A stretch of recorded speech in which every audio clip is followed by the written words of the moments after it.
Hola gakusei semuanya. Kembali lagi ke channel Sensei.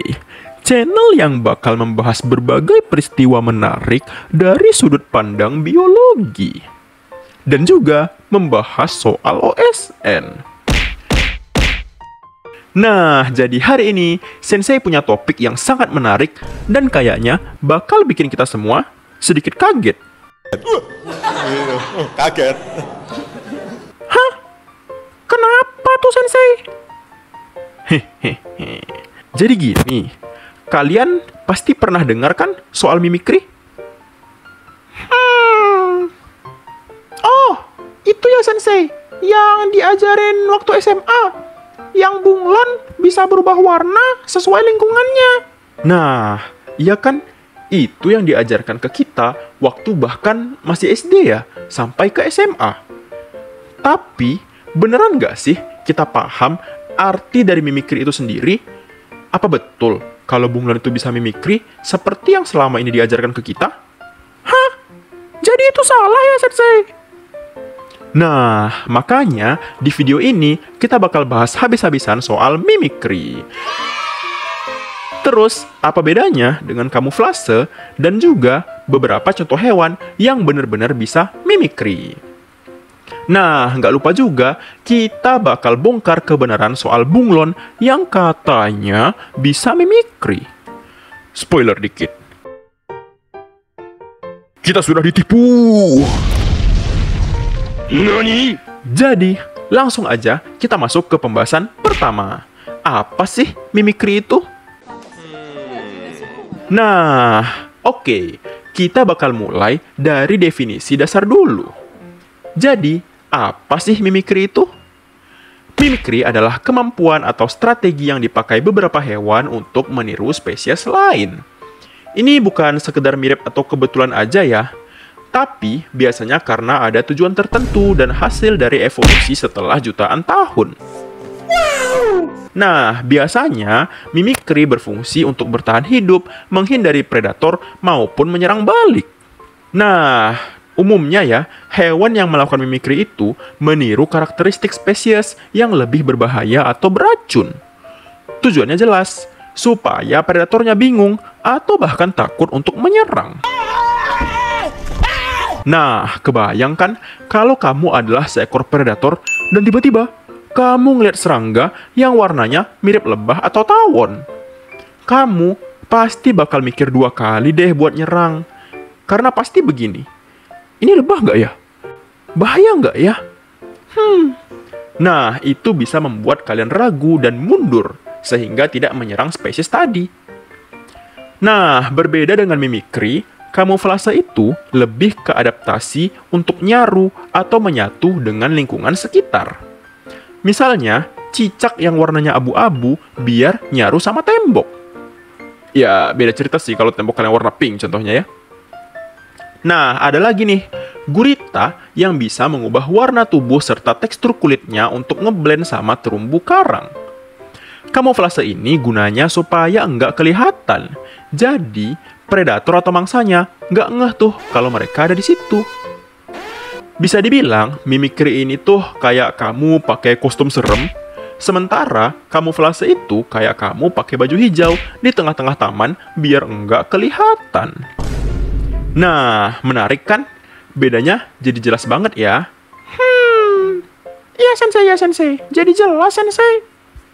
Nah, jadi mimikri itu lebih ke meniru karakteristik hewan tertentu, sedangkan kamuflase lebih ke adaptasi untuk menyesuaikan diri dengan lingkungan tempat tinggalnya. Nah, sekarang udah paham kan ya? Iklan sejenak. Di channel ini, Sensei juga membahas banyak sekali soal OSN yang bisa kalian cek di playlist berikut. Atau kalian bisa klik card yang ada di pojok kanan atas. Sekarang, Sensei juga sudah membuka pelatihan OSN yang paling murah sedunia untuk gakusei-gakusei semuanya. Hanya mulai dari Rp32.000, bahkan bisa lebih murah lagi jika kalian mendaftar bersama teman-teman yang lain. Sensei juga membuka program tryout dan kelas gratis yang bisa kalian ikuti.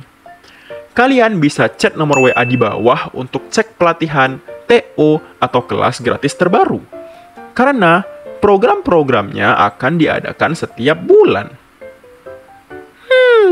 Sensei, gimana dengan Gakusei dari bidang lain selain biologi? Oh, sudah nih. Wakarimashita. Untuk itu, Sensei juga sedang berkolaborasi dengan Sekolah Olimpiade untuk melaksanakan pelatihan, TO, dan kelas gratis yang diadakan secara rutin untuk semua bidang OSN. Silahkan kunjungi Instagram Sekolah Olimpiade untuk info lebih lanjut. Berbagai keuntungan lainnya bisa dicek di deskripsi video ini. Hai, sekian iklan singkat dari Sensei. Kembali ke topik. Nah, kalau udah paham dasar tentang mimikri, sekarang kita masuk ke dua tipe utama mimikri yang keren banget di dunia hewan, yaitu mimikri batesian dan mimikri mullerian. Oh, jadi mimikri juga ada jenis-jenisnya ya, Sensei? Ya, betul sekali. Mulai dari yang pertama, yaitu mimikri batesian. Mimikri batesian ini adalah strategi di mana hewan yang sebenarnya nggak berbahaya menyamar atau meniru hewan yang berbahaya. Contohnya, ada kupu-kupu viceroy yang nggak punya racun sama sekali. Tapi, bentuk dan warna dia mirip banget sama kupu-kupu monarch yang terkenal beracun. Jadi, waktu predator melihat si viceroy ini, mereka mikir itu kupu-kupu monarch yang beracun. Terus, ogah deh makan karena takut keracunan. Padahal, si viceroy ini nggak ada racunnya sama sekali. Kebayangkan gimana liciknya ya si viceroy ini ngeprank predatornya untuk bertahan hidup. Oh, terus tipe kedua apa, Sensei? Nah, tipe kedua kita punya mimikri mullerian. Mimikri ini beda lagi nih. Ini adalah strategi di mana hewan-hewan yang memang sama-sama berbahaya bekerja sama dalam hal penampilan. Contohnya, lebah dan tawon, yang keduanya punya corak warna kuning dan hitam yang sama-sama mencolok. Nah, kenapa? Supaya predator bisa langsung ingat kalau kombinasi warna ini tuh artinya berbahaya. Nah, predator bakal ingat nih, kalau lebah dan tawon itu bisa nyakitin dia, dan dia bakal menghindari segala hal yang warnanya itu kuning dan hitam. Jadi kalau diibaratkan, mimikri batesian itu kayak strategi fake it till you make it. Hewan yang nggak berbahaya, pura-pura menjadi berbahaya. Sementara, mimikri mullerian itu kayak kerjasama antar spesies untuk mengasih peringatan ke predator agar predatornya tahu kalau warna-warna mereka itu berbahaya. Nah, intinya predator jadi juga lebih cerdas ya gara-gara strategi ini. Tiap kali mereka melihat corak yang sama seperti kuning hitam pada lebah dan tawon, mereka bakal ingat kalau mereka pernah punya pengalaman buruk, contohnya disengat. Jadi, predator juga nggak sembarangan tuh buat nyerang corak-corak tadi. Tapi ini juga dimanfaatkan oleh lalat buah. Ada beberapa spesies lalat buah yang berwarna kuning hitam agar tidak diserang oleh predator. Nah, setelah membahas dua tipe mimikri yang super menarik tadi, sekarang kita masuk ke salah satu mitos yang paling terkenal, yaitu bunglon. Nah, kalian masih ingat nggak sih sama film Monster Inc? Kan ada tuh bunglon yang bisa menghilang dan menyatu dengan lingkungannya. Nah, siapa nih yang dari dulu percaya kalau bunglon itu bisa seperti itu? Nah, jangan khawatir ya, bahkan Okakun juga salah paham ya. Iya, Sensei. Kirain memang benar, Sensei. Nah, Sensei jelasin ya, bunglon itu sebenarnya nggak bisa mimikri sama sekali. Jadi gini, bunglon itu sebenarnya lebih ke kamuflase. Itu pun juga nggak sempurna.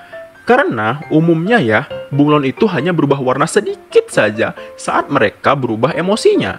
Seperti ketika mereka lapar atau ketika stres.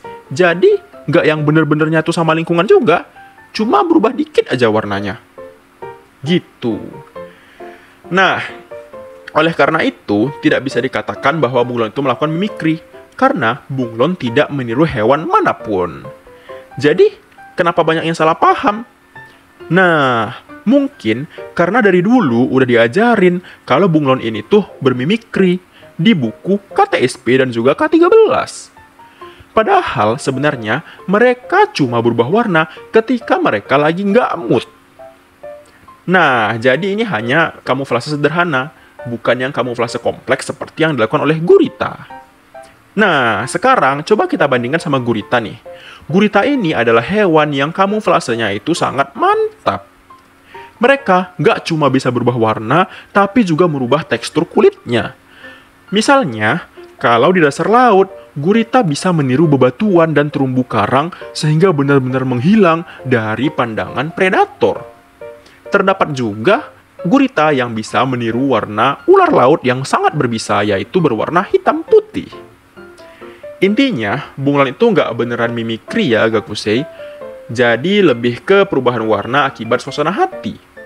Sementara itu, gurita adalah raja kamuflase di dunia hewan. Jadi beda banget ya sama bunglon.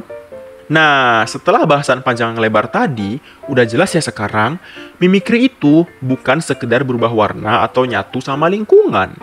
Mimikri itu lebih ke usaha untuk meniru spesies lain. Sementara kamuflase baru artinya menyatu dengan lingkungan. Bunglon selama ini tuh nggak mimikri sama sekali.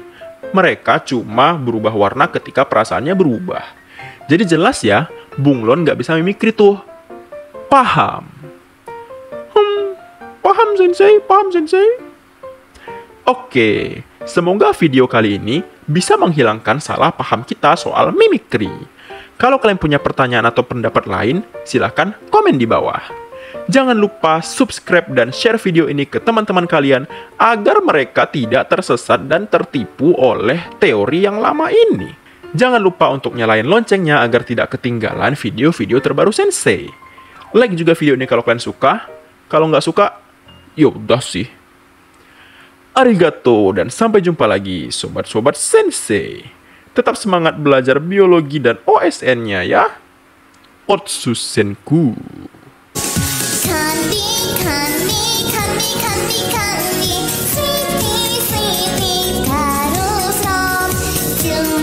Chewing, chewing, chewing, chewing.